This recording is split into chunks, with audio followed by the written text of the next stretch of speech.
Assalamualaikum warahmatullahi wabarakatuh. Halo mahasiswa sekalian, jumpa lagi dengan saya di materi yang akan kita bahas pada pertemuan ini adalah mengenai ekstraksi atau penyarian.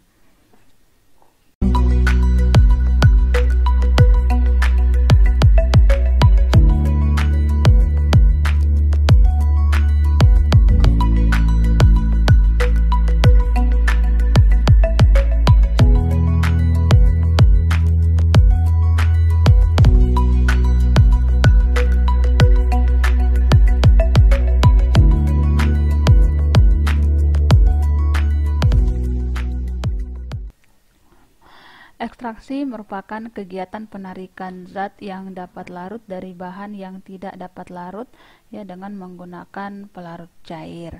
Nah, peristiwa ekstraksi ini merupakan peristiwa pemindahan massa yang dimana zat aktif yang awalnya itu berada di dalam sel akan ditarik oleh cairan penyari ya, sehingga menyebabkan larutan zat aktif tersebut akan larut dalam cairan penyari sehingga bisa ditarik ya, seperti itu prosesnya, ditarik dari dalam sel dan ikut di dalam cairan penyari tersebut. Nah, idealnya untuk analisis fitokimia itu adalah dengan menggunakan jaringan tumbuhan yang segar. Nah, kemudian kalau kita mau menggunakan simplisia itu harus dikeringkan, dan dimana proses pengeringannya ini harus dilakukan secara terkontrol dan terawasi ya, tentunya tanpa menggunakan suhu yang tinggi, dan jika memungkinkan proses pengeringannya itu bisa cepat ya.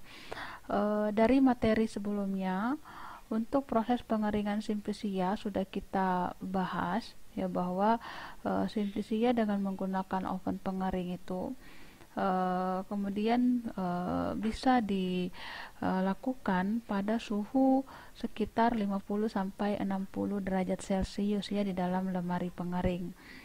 Nah, untuk syarat-syarat bahan yang akan kita jadikan sebagai simplisia atau ekstrak itu adalah bahan yang dimana sudah teridentifikasi secara jelas dan benar asal tanaman tersebut, dan tentunya bebas dari pencemaran bahan-bahan lain ya, dari mikroba, kemudian dari logam berat dan hal-hal yang lainnya yang itu akan berakibat tidak baik pada kesehatan manusia.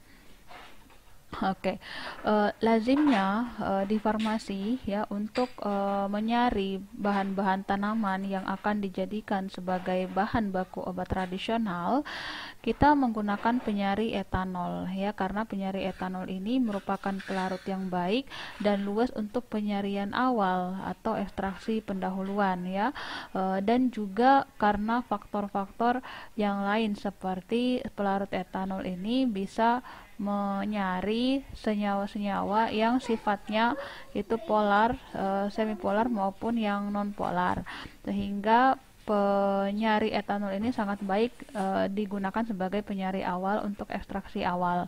Nah, bagaimana dengan senyawa-senyawa yang labil ya, misalnya dia termolabil dan sebagainya, itu harus ditangani dengan treatment khusus ya, mencakup kapan proses ekstraksinya dinyatakan selesai ya, kemudian juga cara menghilangkan klorofil atau zat warna hijau daun, kemudian lipid, kemudian protein, dan di mana ekstrak tersebut sebaiknya disimpan ya, karena penyimpanan ekstrak ini harus dilakukan sesuai dengan standar agar ekstrak tersebut tetap stabil selama proses penyimpanan sampai pada ekstrak tersebut akan digunakan dalam formula sediaan. Nah, faktor-faktor yang perlu dipertimbangkan dalam pemilihan metode ekstraksi adalah sebagai berikut ya. Jadi kita bahas terlebih dahulu terkait dengan tujuan dari ekstraksi itu sendiri. Jadi substansi kimia yang identitasnya sudah dikenal, kita menggunakan ya metode spesifik yang sudah ada seperti itu, bisa diikuti dan bisa juga kemudian kita melakukan proses modifikasi yang dibuat untuk meningkatkan proses dan memaksimalkan hasil penyarian, dan tentunya nanti akan meningkatkan nilai persen rendemen dari ekstrak itu sendiri. Kemudian yang kedua adalah meneliti golongan-golongan kimia yang ada pada sampel tersebut ya, misalnya kandungan flavonoidnya, alkaloid, saponin dan lain sebagainya. Ya, untuk proses screening fitokimianya kita bisa mengambil dari pustaka ya, kemudian dilanjutkan dengan tes-tes yang atau pengujian yang umum ya, seperti reaksi kimia untuk uji kualitatif screening, dan bisa juga kemudian dilanjutkan dengan metode kromatografi lapis tipis. Nah, kemudian yang ketiga adalah bahan yang digunakan untuk jamu atau obat tradisional itu umumnya adalah infusa atau godokan. Ya, kemudian jika kita mau melanjutkan melakukan uji bioesai, yaitu pemisahan senyawa bioaktif yang berkhasiat berdasarkan efek farmakologinya. Ya, jadi akan dilakukan penggolongan-penggolongan tanaman yang senyawa aktifnya tersebut menghasilkan suatu efek farmakologi tertentu ya, misalnya ini tanaman ini paling bagus digunakan untuk obat anti nyeri ya, kemudian misalnya tanaman ini digunakan untuk paling bagus untuk digunakan ada infeksi fungi atau infeksi bakteri. Nah, kemudian bagaimana dengan skalanya itu sendiri ya, skala proses ekstraksi. Nah, untuk screening pendahuluan uji biologi skala kecil. Ya, untuk screening pendahuluan kita hanya melakukan dalam skala kecil di laboratorium. Kalau untuk nanti akan dilakukan proses proses produksi besar-besaran, maka ini akan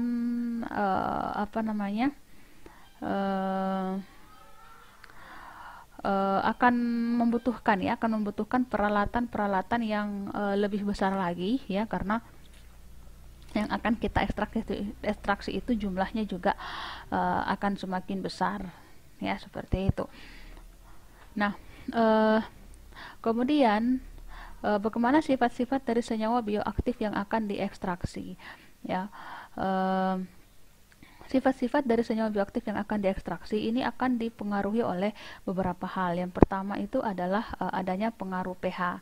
Nah, pengaruh pH ini akan berkaitan dengan kemampuan ionisasi dari bahan-bahan senyawa bioaktif tersebut ya. Nah, pH ini dapat disesuaikan agar ekstraksi tersebut maksimal. Misalnya ya, alkaloid itu kan bersifat basa. Nah, maka dapat digaramkan dengan penambahan asam ya, supaya dia netral dan larut di dalam air seperti itu. Jadi karena senyawanya sifatnya basa, maka kemudian kita harus menambahkan dia asam sehingga pH-nya itu bisa netral, sehingga akan lebih mudah senyawa aktif tersebut akan tertarik oleh penyari air seperti itu. Nah, sebaliknya alkaloid itu dapat dibasahkan dengan amonia dan larut di dalam pelarut organik seperti kloroform. Nah, jika kita mau melakukan proses penyarian atau pengekstraksian dengan menggunakan pelarut organik kloroform, maka kita harus membuat alkaloid itu menjadi kondisi yang lebih basah lagi dengan menggunakan amonia ya, sehingga bisa disari dengan kloroform yang kemudian lebih mudah untuk menarik senyawa-senyawa yang sifatnya basa dibandingkan dengan sifat yang netral ataupun asam. Nah, kemudian pelarut alkalis dapat untuk mengekstraksi senyawa-senyawa fitokimia yang sifatnya asam ya. Nah, hati-hati pastikan tidak mengalami hidrolisis, misalnya ester yang mudah terhidrolisis suasana alkali. Nah, dan sebagian glikosida juga terhidrolisis dalam suasana asam menjadi glikon dan gulanya. Ya, kemudian faktor yang kedua adalah polaritas ya. Untuk polaritas ini sesuai dengan sudah yang kita ketahui bersama bahwa dalam polaritas ini kita berlaku suatu prinsip yang namanya like dissolve like ya. Maka kita harus menentukan dulu metode yang dipakai dengan sifat substansi yang diekstrak ya. Jadi kita menentukan dulu ya, apa sih yang akan kita ekstraksi, ya, senyawa apa yang kemudian mau kita ekstraksi lebih banyak di sini, misalnya senyawa flavonoidnya, maka kita harus menentukan pelarut yang sifatnya itu sama dengan senyawa flavonoid ya. Seperti yang kita ketahui bahwa senyawa flavonoid ini adalah senyawa yang sifatnya polar, sehingga dalam penentuan pelarut atau penyari maka pilihlah pelarut-pelarut yang sifatnya juga polar ya, seperti etanol 96% itu kita bisa gunakan ya, etil asetat bisa kemudian kita gunakan, tetapi tidak terlalu maksimal dalam penyariannya nanti. Nah, untuk pelarut nonpolar akan mengekstraksi substansi nonpolar, dan sebaliknya pelarut polar akan mengekstraksi substansi yang sifatnya polar. Nah, kemudian faktor yang ketiga adalah termostabilitas. Ya, termostabilitas ini banyak senyawa-senyawa aktif yang terkandung dalam suatu sampel kita itu sifatnya termolabil ya, sehingga dalam peningkatan suhu, jika terjadi peningkatan suhu maka kelarutan senyawa akan bertambah dan lebih mudah pelarut melakukan penetrasi ke dalam struktur sel. Nah, perlu diingat pada proses ini ya, kita lihat dulu apakah tanaman kita ini punya senyawa-senyawa yang kemudian jika dipanaskan itu nanti justru akan berkurang ya. Maka kalau ada peningkatan suhu ini akan berpengaruh pada pada penarikan senyawa-senyawa tersebut ya. Meskipun itu berpengaruh, tetapi juga perlu diperhatikan ada beberapa senyawa yang kemudian akan semakin menurun kadarnya ataukah dia rusak pada proses pemanasan ya. Meskipun pemanasan ini berperan juga dalam meningkatkan penetrasi pelarut ke dalam struktur sel ya, sehingga lebih banyak lagi senyawa aktif yang bisa tertarik. Seperti itu ya. Jadi poinnya di sini adalah peningkatan suhu itu berperan juga dalam hal peningkatan penetrasi pelarut ke dalam struktur sel, sehingga menyebabkan senyawa metabolit aktif itu semakin banyak yang keluar. Tetapi perlu diperhatikan di sini bahwa ada senyawa-senyawa yang sifatnya termolabil dan rusak dengan adanya pemanasan, seperti itu. Nah, kemudian yang keempat adalah sifat pelarut yang digunakan. Nah, selain kelarutan, sifat lain yang relevan dari pelarut adalah titik didih, keberadaan senyawa tambahan, dan harga. Yaitu juga ya menjadi faktor pemilihan pelarutnya. Nah, kemudian volatilitas, sifat mudah terbakar, dan titik didih. Ya, ini yang harus diperhatikan dalam proses pemilihan pelarut. Ya, titik didih tinggi mengakibatkan menimbulkan senyawa baru sebagai pengotor. Ya, ini bisa dimodifikasi dengan menggunakan campuran dua pelarut yang memiliki tingkat polaritas yang hampir sama, misalnya heksan dengan suhu 68 derajat Celcius titik didihnya, dan sikloheksan 80,5 derajat Celcius ya. Kemudian untuk pelarut-pelarut yang memiliki titik didih yang rendah itu memiliki resiko mudah terbakar. Kemudian tingkat ketoksikan atau toksisitas, yaitu pelarut-pelarut yang toksik sebagai contohnya adalah kloroform dan ether. Tentunya dalam dunia farmasi kloroform dan ether ini tidak kita akan gunakan untuk menyari atau digunakan sebagai pelarut dalam proses ekstraksi ya. Nah, selain itu asetonitril dan metanol merupakan senyawa yang sangat beracun juga. Kemudian ada karbon tetraklorida yang bersifat hepatotoksik, toksik terhadap hati, dan benzen yang sifatnya adalah karsinogenik ya, bisa menyebabkan memicu munculnya sel kanker. Kemudian selain itu banyak pelarut yang bisa juga merusak kulit ya, harus menggunakan pakaian pelindung, kemudian APD yang sesuai, dan pembuangan sisa yang aman ya. Harus jelas pembuangan limbah itu di mana, seperti itu, sehingga tidak mencemari lingkungan. Nah, kemudian sifat pelarut yang digunakan lagi adalah yang perlu diperhatikan adalah reaktivitas dan harganya. Nah, reaktivitas pelarut mungkin bereaksi dengan ekstrak ya. sehingga reaktivitas dari pelarut ini perlu kemudian kita pertimbangkan. Pelarut yang mengandung gugus karbonil seperti aseton dan metil etil keton ini dapat bereaksi dengan substansi nukleofilik dalam ekstrak, ya. Nah, kemudian kalau etanol dan metanol ini dapat menyebabkan metilasi ataupun etilasi, ya, atau etilasi golongan fungsional dari golongan-golongan asam karboksilat.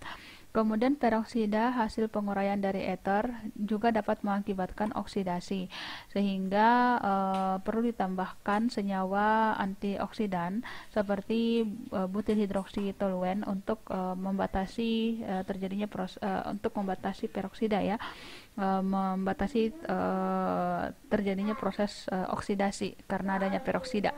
Nah, kemudian penguapan jumlah besar dapat meningkatkan pengkayaan atau peningkatan bahan tambahan, dan masalah ini dapat diatasi dengan melakukan proses destilasi ulang.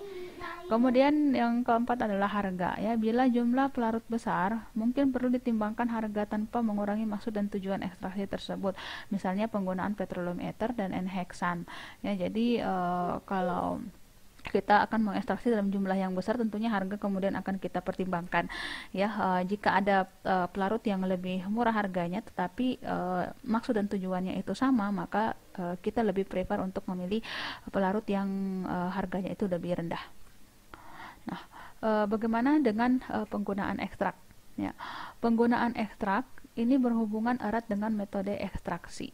Ya, ada aturan penggunaan pelarut untuk makanan dan obat-obatan, misalnya ada batasan-batasan residu yang harus ditaati. Nah, ini dalam produksi makanan dan obat, ya. Hal ini menjadi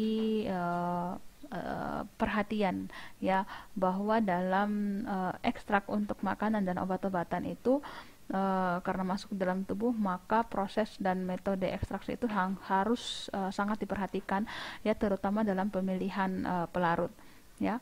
Dalam pemilihan pelarut tidak boleh menggunakan pelarut yang sifatnya karsinogenik, kemudian sangat beracun atau toksik, ya.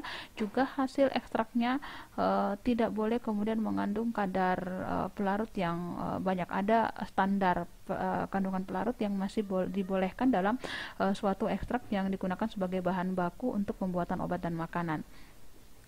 Kemudian metode ekstraksi harus cocok untuk menghasilkan produk akhir, ya. Misalnya jika ekstrak akan digunakan untuk bioesai, maka perlu dipertimbangkan sifat alami sistem pengujian, ya. Jadi ketika kita mau melakukan proses pengujian secara farmakologi seperti itu, maka ekstrak yang akan kita gunakan harusnya itu lebih senyawa aktif yang akan kita ujikan itu harusnya lebih banyak kemudian terekstraksi, ya, dibandingkan dengan yang kemudian tidak kita perlukan. Nah, itu jika kita mau melakukan bioesai khusus. Tetapi kalau misalnya kita mau hanya melakukan suatu proses bioesai yang masih sifatnya umum, maka tidak ada masalah kemudian kita melakukan suatu proses ekstraksi umum dengan menggunakan pelarut etanol 96%, ya, karena kita hanya mau ini dulu, ya, menguji cobakan bahwa ekstrak ini dia memiliki efek farmakologi apa, seperti itu.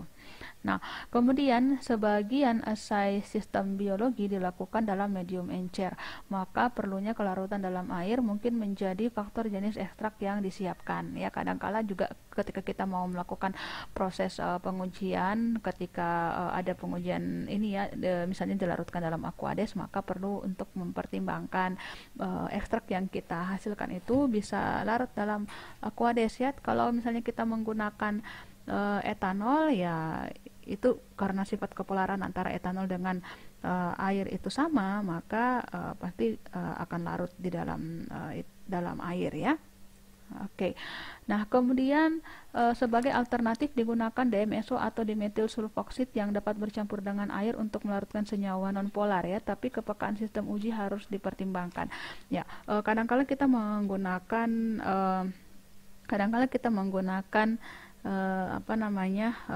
DMSO, yang dimana DMSO ini merupakan senyawa yang sifatnya itu sebagai kosolven atau membantu proses kelarutan, ya, dari senyawa-senyawa yang sifatnya nonpolar, seperti itu. Jadi misalnya kita mau melakukan pengujian screening fitokimia dan ternyata ekstrak yang kita hasilkan itu tidak bisa larut dalam aqueous, sehingga kita membutuhkan suatu senyawa yang sifatnya itu netral tetapi bisa membantu proses kelarutan dari senyawa nonpolar itu dalam aqueous. Contohnya paling sering itu kita menggunakan adalah DMSO ya, atau dimethyl sulfoxide. Nah, kemudian daur ulang pelarut terutama untuk pelarut tunggal ya, ini akan memperkecil biaya yang akan kita keluarkan ya. Nah, jadi pada saat proses ekstraksi itu maka lebih baik kita menguapkan itu pakai rotary evaporator ya, dibandingkan dengan metode biasa menguapkan seperti biasa ya, karena dengan menggunakan rotary evaporator pelarut itu kemudian masih bisa kita gunakan kembali ya, karena kan nanti pelarutnya akan akan ditampung dalam suatu labu ukur tertentu dalam rangkaian rotary evaporator itu, dan kemudian akan ditampung, dan itu kemudian nanti akan kita bisa gunakan kembali untuk proses ekstraksi seperti itu ya.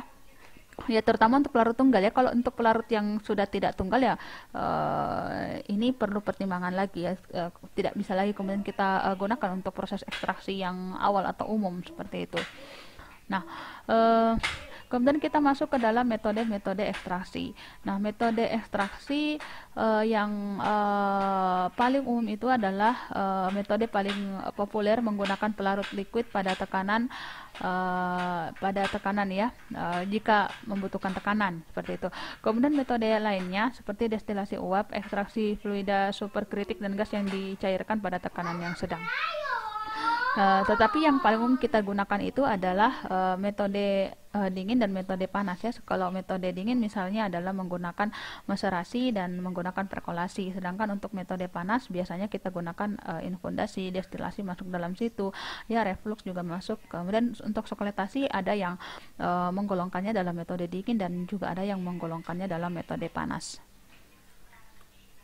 Ya, yang pertama kita bahas dulu tentang maserasi ya. Nah, maserasi ini merupakan cara penyarian yang dilakukan dengan cara merendam serbuk simplicia dalam cairan penyari ya. Tentunya dalam proses perendaman ini tidak kita lakukan secara belak-belakan aja gitu, yang penting terendam gitu ya, tetapi ada pertimbangan konsentrasi, rasio, serbuk, dan solvent yang digunakan ya. Dari dalam beberapa referensi seperti Farmakope Indonesia itu menggunakan perbandingan 1:7,5, ada juga yang menggunakan 1:10 ya. Nah, jadi seperti itu, harus mempertimbangkan rasio jumlah serbuk dan jumlah pelarut atau solvent yang digunakan. Nah, cairan penyari akan menembus dinding sel dan masuk ke dalam rongga sel yang mengandung zat aktif. Nah, ini adalah prinsip dari maserasi itu sendiri ya, atau secara umum adalah ekstraksi ya. Jadi mulai dari cairan penyari itu akan menembus dinding sel dan masuk ke dalam rongga sel yang mengandung zat aktif. Nah, setelah itu zat aktif akan larut karena adanya perbedaan konsentrasi antara larutan zat aktif di dalam sel dengan di luar sel, maka larutan yang terpekat akan didesak keluar. Ya, larutan yang terpekat akan didesak keluar. Jadi ya, larutan yang pekat itu ada di dalam sel itu sendiri, dan yang tidak pekat itu pelarut kita ya. Maka larutan yang pekat ini atau senyawa aktif ini akan didesak keluar sehingga bisa larut di dalam pelarutnya seperti itu. Nah, dua peristiwa ini kemudian akan berulang ya sampai terjadi keseimbangan konsentrasi atau biasa kita sebut dengan equilibrium antara larutan di luar dan di dalam sel ya. Jadi konsentrasi antara di dalam sel dengan di luar sel itu akan menjadi sama ya. Itu akan secara otomatis akan berulang sampai terjadi keseimbangan konsentrasi tersebut ya.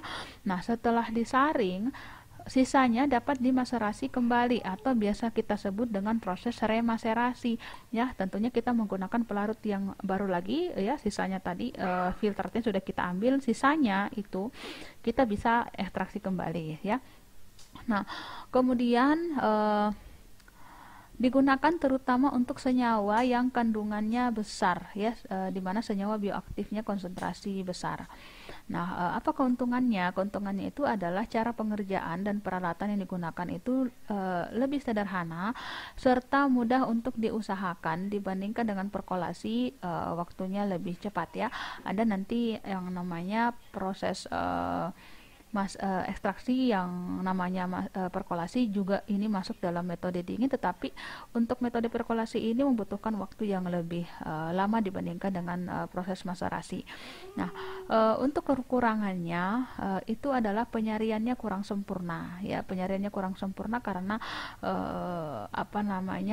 karena yang pertama itu kita tidak menggunakan metode pemanasan ya. Seperti kita ketahui bahwa metode pemanasan itu juga membantu proses masuknya pelarut ke dalam sel itu lebih mudah ya, tetapi keuntungan maserasi ini karena ini tidak akan berpengaruh terhadap senyawa-senyawa yang sifatnya termolabil seperti itu ya.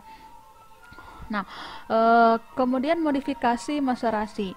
Ya, modifikasi maserasi itu seperti digesti ya, kemudian maserasi dengan mesin pengaduk, kemudian ada maserasi melingkar, kemudian ada maserasi melingkar bertingkat, dan remaserasi. Oke, kita lanjut ya. Nah, yang pertama digesti. Nah, digesti ini merupakan cara maserasi dengan menggunakan pemanasan lemah ya pada suhu 40 sampai 50 derajat Celcius. Nah, ini akan membantu nanti ya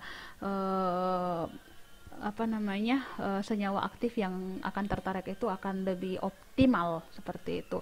Nah, tapi di sini digesti hanya dilakukan untuk simplisia yang zat aktifnya itu tahan terhadap pemanasan ya. Jadi tidak boleh yang sifatnya termolabil ya, karena nanti akan rusak oleh pemanasan.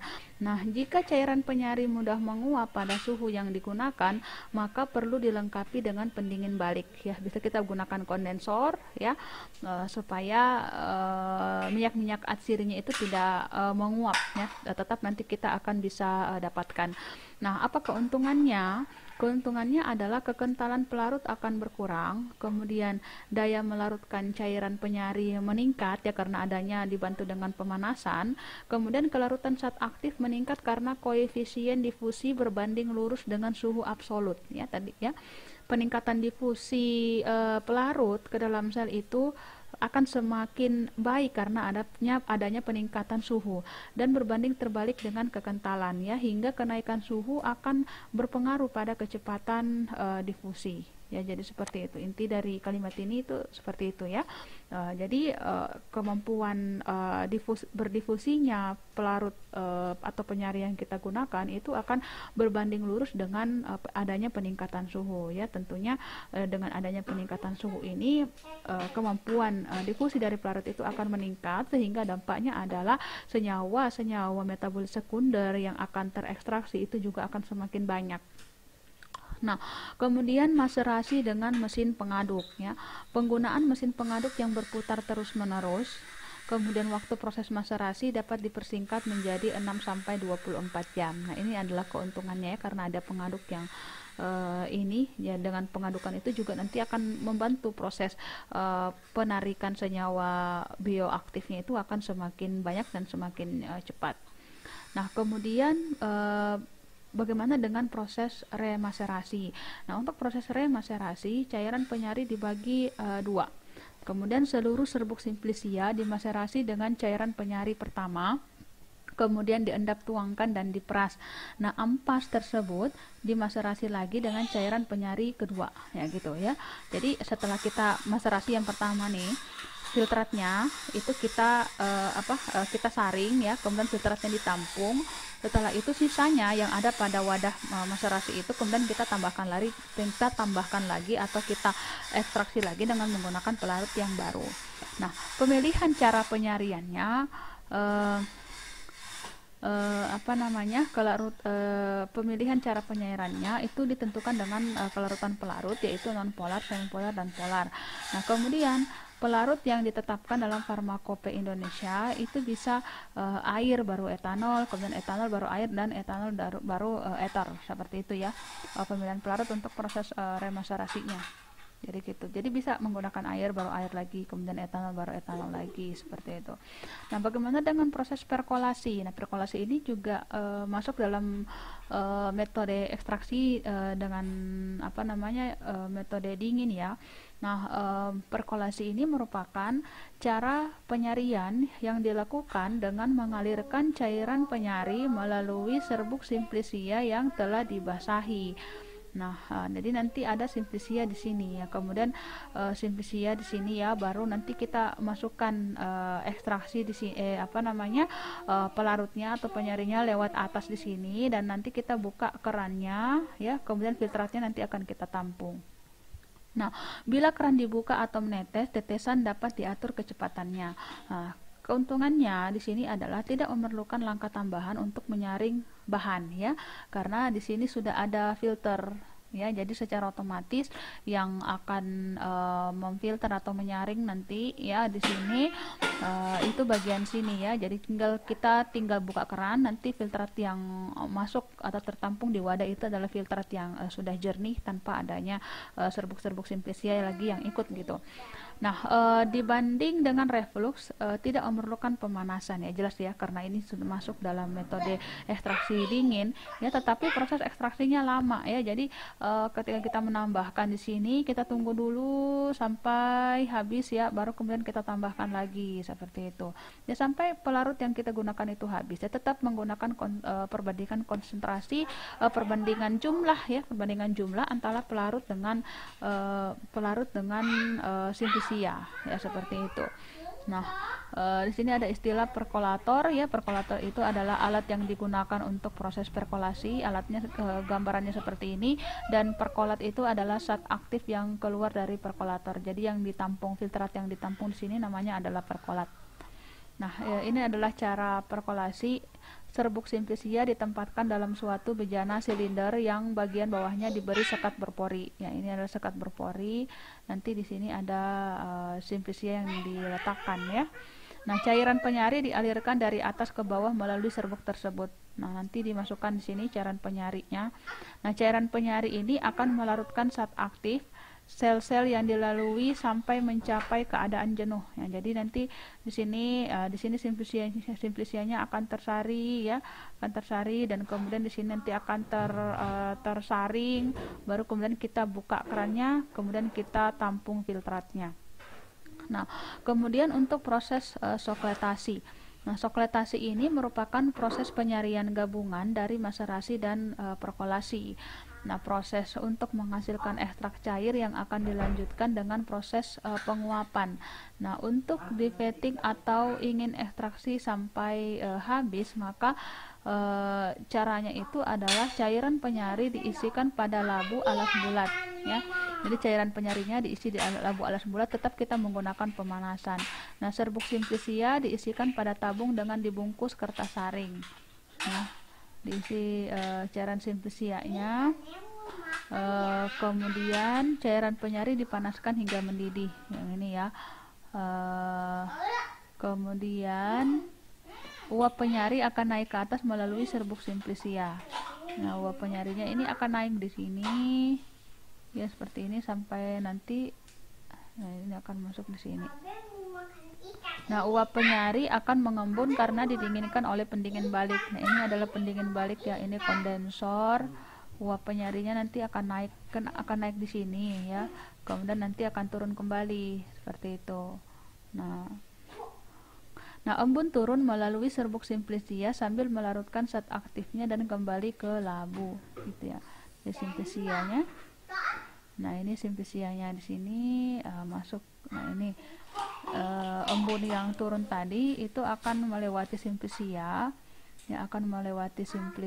dan melarutkan zat aktifnya, dan nanti cairan tersebut nanti akan kembali ke sini. Ya, jadi prosesnya itu akan berlangsung terus menerus. Ya, akan berlangsung terus menerus. Nah, ini adalah sampelnya.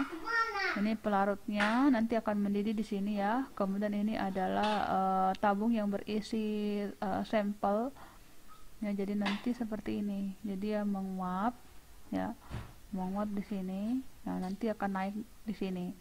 Nanti akan naik, kemudian didinginkan, kemudian akan turun, akan menyari simplicia. Nah, kemudian turun lagi ke sini. Ya, jadi seperti itu. Jadi proses ini akan berlangsung terus-menerus hingga terjadi keseimbangan juga, dan biasanya kita lakukan itu selama 2 sampai 2,5 jam. Itu terhitung 24 sampai 25 kali siklus. Jadi siklusnya, satu siklus itu terhitung mulai dari cairan penyari itu mendidih, kemudian dia akan naik, ya, mendidih seperti ini, nanti akan naik sampai di sini, kemudian didinginkan, kemudian nanti dia akan turun dan menyari simplicia sampai sini, ya, gitu. Itu terhitung satu siklus, ya, seperti itu. Begitu juga dengan proses reflux, metodenya sama, tetapi kalau untuk reflux simplicianya dimasukkan bersamaan dengan solventnya di sini, tidak dipisah. Nah, apa keuntungan dari proses sekretasi? Keuntungannya itu adalah cairan penyari yang digunakan itu lebih sedikit dan hasilnya akan menjadi lebih pekat. Dan kedua adalah dapat menyari zat aktif itu lebih banyak. Yang ketiga, penyarian sesuai dengan keperluan tanpa menambah volume cairan penyari. Kemudian, apa kerugiannya? Kerugiannya adalah tidak cocok untuk zat aktif yang sifatnya termolabil, dan cairan penyari yang baik, cairan penyari yang digunakan itu adalah cairan penyari yang harus murni, ya, juga nanti akan berpengaruh pada banyaknya senyawa metabolit yang akan terekstraksi, ya, jika kita menggunakan penyari yang sifatnya itu lebih murni. Nah, kemudian untuk proses destilasi. Nah, proses destilasi ini merupakan proses perpindahan massa ke suatu media yang bergerak, atau biasa kita sebut dengan hidrodifusi. Ya, metode populer untuk destilasi minyak menguap, ya. Jadi untuk volatil atau essential oil itu kita menggunakan proses destilasi. Nah, dalam proses destilasi, bahan dengan air itu kita didihkan, ya, kemudian minyak menguap ini akan terpisah dengan airnya. Nah, metode ini tidak dapat digunakan untuk senyawa yang mudah terhidrolisis, mudah teroksidasi, dan sifatnya termolabil atau dapat diuraikan oleh panas. Nah, untuk senyawa-senyawa yang sifatnya seperti itu, maka kita menggunakan metode alternatif, yaitu ekstraksi langsung dengan minyak atau fixed oil, pelarut atau fluida superkritikal atau pitosol. Ya, jadi kalau metode destilasi itu di sini kita panaskan bersama-sama, ya. Nanti yang naik, yang masuk ke sini itu adalah minyak menguapnya yang akan kita tampung di sini. Seperti itu, ya. Oke, destilasi. Nah, ini air, uap dan air. Kemudian air uap yang akan kita tampung itu di sini. Nah, supercritical fluid extraction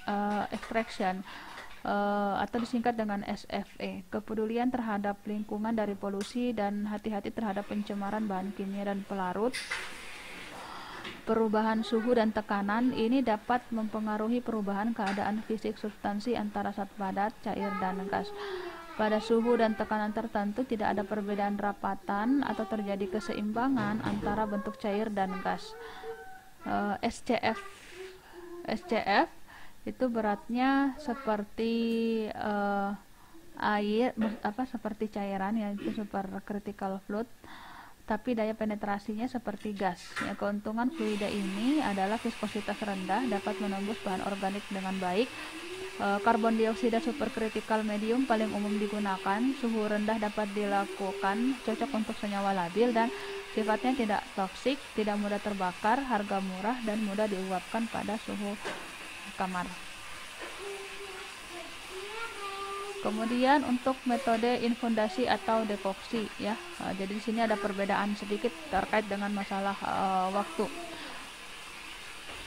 Dalam metode infundasi itu terdapat dua panci. Yang pertama adalah panci A, panci sebelah dalam berisi bahan dan air, dan panci B adalah panci sebelah luar berisi air sebagai penangas. Jadi tidak boleh dipanaskan dengan menggunakan terkena api langsung, tetapi panasnya itu berasal dari air yang dipanaskan, seperti itu. Untuk metode infundasi dilakukan pemanasan selama 15 menit dihitung dari penangas mulai mendidih, ya, bukan dari awal kita menyalakan kompornya pemanas atau pemanasnya, tetapi dihitung pada saat air itu mulai mendidih, dihitung sebagai 0 menit. Nah, untuk infundasi hasilnya itu biasa disebut dengan infusa, ya. Infusa ini merupakan sediaan cair yang dibuat dengan menyari simplisia dengan air pada suhu 90 derajat Celcius selama 15 menit, ya. Tolong diingat bahwa 15 menitnya itu dihitung pada saat air yang di panci B itu mendidih. Nah, untuk metode ini digunakan untuk menyaring zat kandungan aktif yang larut dalam air dengan perebusan dalam panci infusa menggunakan pelarut air. Ya, pemanasannya dilakukan secara tidak langsung, ya, karena tidak langsung mengena apinya, tetapi proses pemanasannya ini panasnya ini didapatkan dari panas dari air mendidih dan dilakukan pada suhu 90 derajat Celcius selama 15 menit. Metode infundasi ini merupakan metode yang cocok untuk senyawa yang sifatnya tahan terhadap pemanasan. Kadar pada umumnya adalah 10%. Air yang menguap itu kemudian bisa ditambah, yaitu salah satu keuntungannya. Dan untuk penelitian penggunaan cocok seperti pemakaian jamu di masyarakat. Ya, jadi untuk metode infundasi ini biasanya cocok untuk pemakaian jamu di masyarakat. Kemudian sari yang dihasilkan itu tidak stabil dan mudah tercemar oleh kuman dan kapang, ya, karena masih mengandung banyak air. Kita tahu bahwa air itu merupakan media yang baik bagi pertumbuhan mikroorganisme dan tidak boleh disimpan lebih dari 24 jam, ya. Jadi ketika kita mau melakukan pengujian efek farmakologi dengan menggunakan sampel infundasi, maka kita harus membuatnya selalu baru, ya, sehingga kestabilan senyawa yang ada dalam itunya juga masih terjaga, ya, tidak dicemari oleh kuman dan kapang. Untuk dibuat ekstrak kering butuh waktu penguapan yang lama, ya, karena air itu kan agak sulit kemudian untuk diuapkan dibandingkan dengan pelarut-pelarut yang lain seperti etanol, ya. Kalau menggunakan etanol ya lebih mudah untuk menguap, sehingga untuk mendapatkan ekstrak kental atau ekstrak kering pun juga menjadi lebih mudah dibandingkan dengan menggunakan infusa ini, seperti itu. Nah, bagaimana cara pembuatan infusa? Yang pertama adalah kita membasahi bahan bakunya, ya, biasanya dengan 2 kali bobot bahan. Jadi misalnya bahannya itu adalah 200 gram, maka kita menggunakan pelarut itu 400 ml, ya. Kalau untuk bunga biasanya kita menggunakan 4 kali bobot bahan. Jadi perbandingannya 1:4, ya. Pelarutnya 4, bobot bahannya itu 1. Jadi misalnya bahannya 100 gram, maka kita menggunakan pelarut 400 ml. Kalau misalnya kita mau menginfusa bahan-bahan yang mau kita ambil karagennya, maka perbandingannya adalah 10 kali bobot bahan. Jadi bobot bahan 100 gram, maka pelarut yang kita gunakan itu adalah 10 kali lipatnya, berarti 1 liter, ya. Nah, kemudian yang kedua adalah bahan baku ditambah dengan air dan dipanaskan 15 menit pada suhu 90 sampai 98 derajat Celcius. Untuk 100 bagian sari diperlukan 10 bagian bahan, kecuali yang pertama kandungan simplisia kelarutannya terbatas, ya.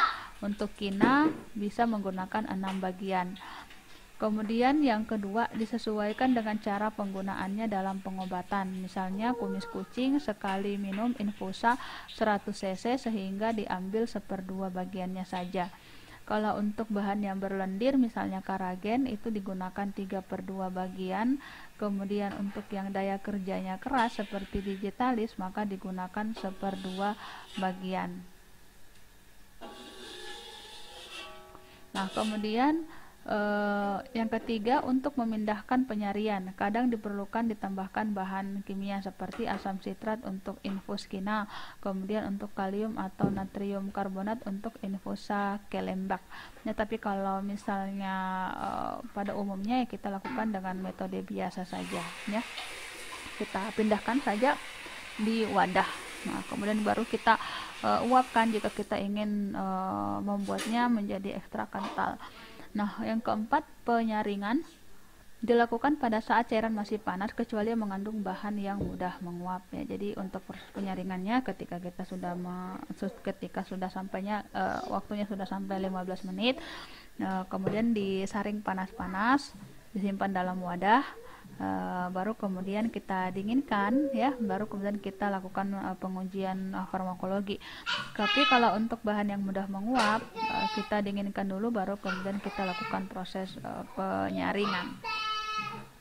Nah, untuk derajat kehalusan simplisia untuk pembuatan infusa, dalam beberapa referensi itu sudah dijelaskan, ya sudah ditetapkan untuk sampel-sampel yang sudah dilakukan pengujian sebelumnya. Tetapi kalau yang belum dilakukan pengujian, ya maka kita bisa gunakan derajat kehalusan yang sesuai. Yang pertama itu adalah derajat kehalusan untuk daun sirih, daun kumis kucing, dan akar manis itu adalah 2/3. Kemudian untuk rimpang jaringau, akar kelembak itu 3/6. Kemudian rimpang lengkuas, temulawak, jahe itu 6/8. Dan untuk kulit kina itu 8/24 ya. Jadi maksud dari 2/3, 3/6, 6/8, 8/24 itu kalau nanti kalian bisa lihat lagi ya di materi farmasetika. Di situ ada terkait dijelaskan tentang derajat kehalusan. Jadi kita tidak akan bahas lagi di sini. Nah, kemudian pemisahan sari dari ampas ya. Pemisahan sari dari ampas itu bisa kita gunakan proses mekanik, proses hidrolik, kemudian sentrifugasi, dan proses dengan pengurangan menggunakan tekanan. Ya, kita bisa menggunakan vakum ya, vakum. Kemudian penguapan sari yaitu penguapan dengan pengurangan tekanan, di mana menggunakan labu yang berputar ya, di mana labu yang berputar itu akan memperluas permukaan sehingga waktu penguapannya itu akan menjadi lebih cepat dan pelarut dapat menguap di bawah titik lidihnya. Nah, kesulitan mendapatkan ekstrak kental secara kuantitatif ya. Jadi panci penguapan dengan pengurangan tekanan.